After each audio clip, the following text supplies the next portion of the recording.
नमस्कार मित्रांनो, जय शिवराय। तुम्हाला माहिती आहे का, आपल्या महाराष्ट्रात खूप साऱ्या घाटवाट आहेत। त्यातलीच एक घाटवाट आज आपण तिला भेट देणार आहोत। त्या घाटवाटीचं नाव आहे सावळ्या घाट। सावळ्या घाटात कसं जायचं हे मी तुम्हाला सांगणार आहे, तर व्हिडिओ शेवटपर्यंत नक्की बघा। तुम्हाला सावळ्या घाटात जाण्यासाठी पुण्यापासून हे 7 किलोमीटर आहे। त्यासाठी तुम्ही तुमच्या स्वतःच्या बाईकवर किंवा कारने पण तिथे आरामात परातेवाडी ह्या गावी पोहोचू शकता।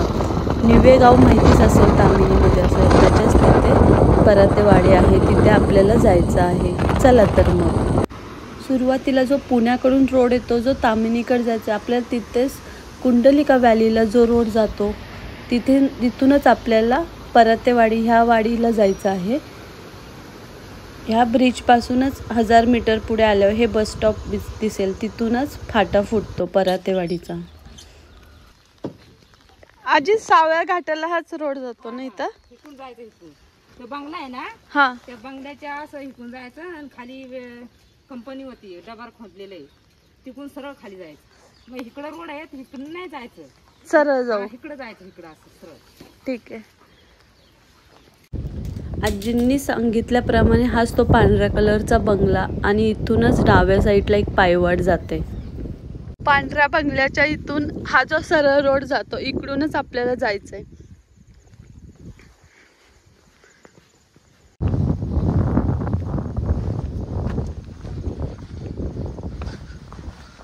तुम्ही पाहू शकताय रेणुकाचा उत्साह, कारण 2 आठवडे झाले ती विचार करत होती या घाटाचा, कधी जाईन आणि मागच्या आठवड्यात पण तिचा प्लॅन होता, पण झालं काय, पाऊस खूप होता आणि हा जर घाट आपल्याला एकदम व्यवस्थित जर बघायचा असेल तर असंच वातावरण लागतं, पाऊस थोडासा कमी आणि वगैरे थोडंसं हे बघू शकताय तुम्ही कशी धावत चालली। खूप आज पाऊस नसल्यामुळे वातावरण खूप छान वाटत आहे।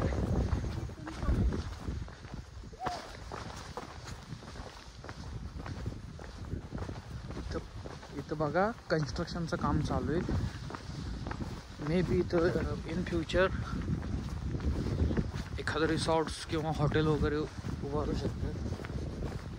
तर कोणी नाही तर आपण त्याच्याबद्दल माहिती काढली असती, या जागेवर नेमकं काय व्हायला लागले, पण असो।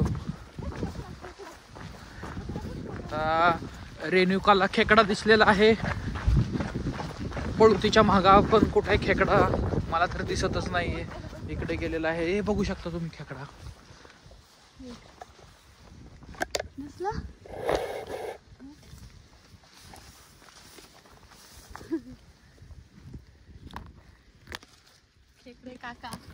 खेकडे काका कुठे गेले? पहिला खेकडा, तुम्ही खेकडा पकडायचा का त्याला? काम चालू आहे बहुतेक, एक प्रायव्हेट प्रॉपर्टी आहे, तर आज ॲक्च्युली फॉग वगैरे नाही आहे, तर इतकं छान वातावरण आहे इथे।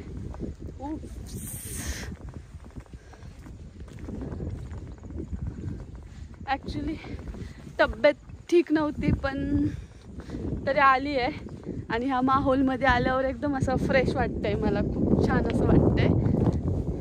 प्रायव्हेट प्रॉपर्टीच्या पुढे आल्यावरच डाव्या साईडला जो रोड जातो, सरळ न जाता आपल्याला झाडाच्या तिथून एक रस्ता जातो, तिथून आपल्याला जायचं आहे। तर सावळ्या घाटाचा उपयोग प्राचीन काळी करायचे। ह्या घाटवाटांचा उपयोग कोकणात उतरण्यासाठी किंवा कोकणात जाण्यासाठी ह्या घाटवाटेचा उपयोग करायचे। आम्हाला तिथूनच रिंग वॉटरफॉल थोडा दिसायला लागला होता, त्याच्यामुळे आमचा उत्साह खूप वाढलेला।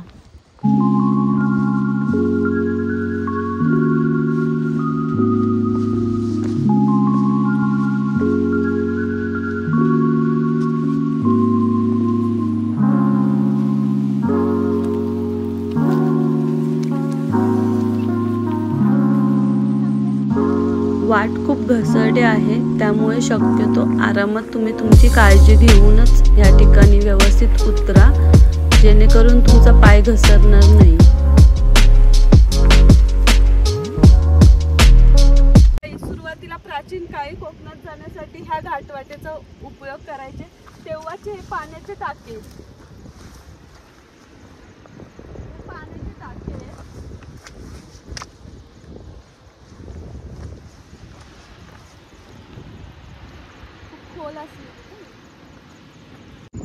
साव्या घाटाबद्दल काय बोलायचं. ह्या घाटात तुम्हाला पाण्याचे टाके आणि कातळात कोरलेल्या पायऱ्या बघायला मिळतात. आणि खरंच आपला इतिहास इतकं सुंदर आहे. फक्त आपल्याला थोडाफार जो माहीत आहे तो फक्त आपण अजून माहिती करून घेण्याचा प्रयत्न करूयात. ट्रेक दरम्यान काही पॅच थोडे अवघड आहेत. तर अशा ठिकाणी शक्यतो तुमचा जो पाऊल असतो आपला तो असा तिरका पडला पाहिजे. कारण की तुमच्या बॉडीचा बॅलन्स हा पूर्ण डोंगराच्या साईडला असला पाहिजे, जेणेकरून पूर्ण बॉडी बॅलन्स राहते आणि पाय घसरायचे चान्सेस कमी असतात. मित्रांनो, सह्याद्री फिरा पण स्वतःची काळजी घेऊन फिरा. उगाच रील आणि व्हिडिओ बघून तुम्ही काही पण गोष्टी अशा हिम्मत करायला जाऊ नका. तुम्हाला जर प्रॉपर नॉलेज असेल त्या गोष्टी माहिती असेल तरच तुम्ही धाडस करा, नाहीतर लोकल गाईड तुम्ही घेऊ शकता तुमच्या मदतीसाठी.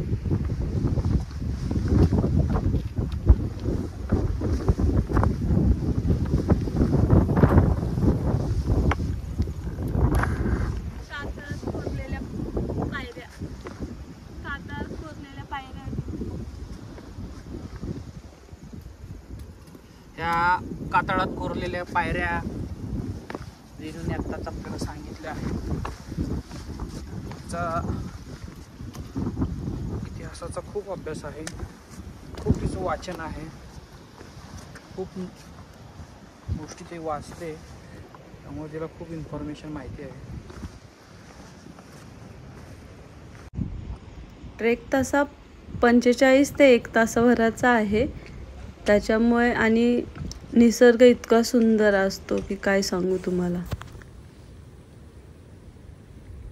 इथे खूप स्लिपरी आहे, त्याच्यामुळे बघा हे किती शेवाळ साचलेलं आहे.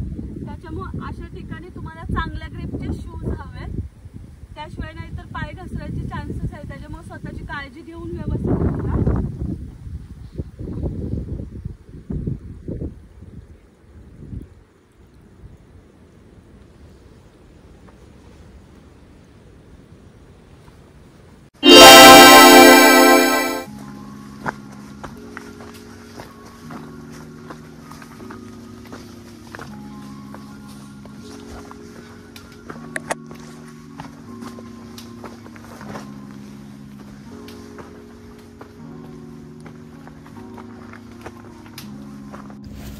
पूर्ण जंगलात कारवींचं जंगल आहे. कारवी हा एक झाडाचा प्रकार आहे. हा पूर्वीच्या काळी किंवा आता पण गावाच्या खेडे ठिकाणी पण ह्या कारवींचा उपयोग घर बांधकामासाठी केला जातो, जेणेकरून एक भिंत तयार होते. त्याला कूड असे म्हणतात, जे सुतळीमध्ये बांधल्या जातो ते कारवी, आणि त्याची एक भिंत पार्टिशन करण्यासाठी उपयोग केला जातो. हा असाच कारवींचं जंगल आहे. समोरच भिरा डॅम आहे आणि तिथेच आपला तो पॉइंट आहे खाली समोरच. आणि हे जे पाणी पडतंय हे रिंग वॉटरफॉलचं पाणी पडतंय.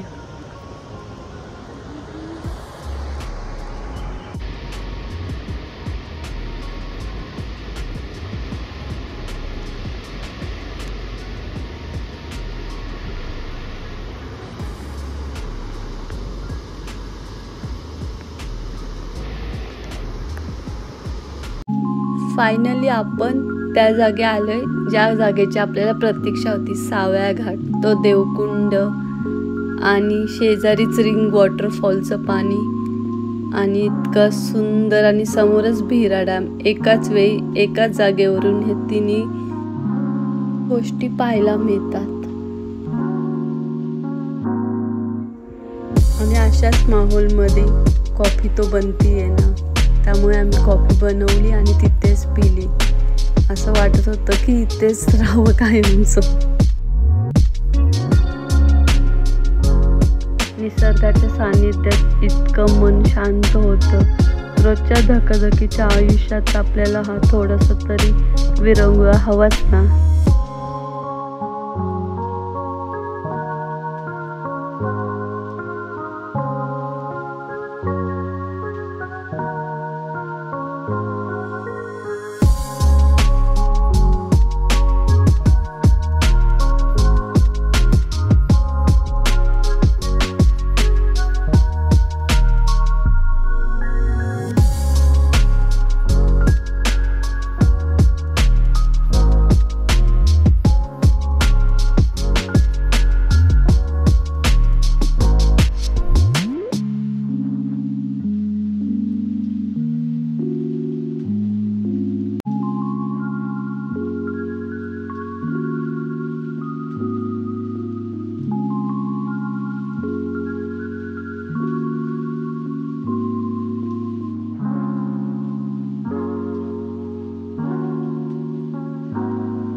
चला भेटूया आता आपण पुढच्या व्लॉगमध्ये.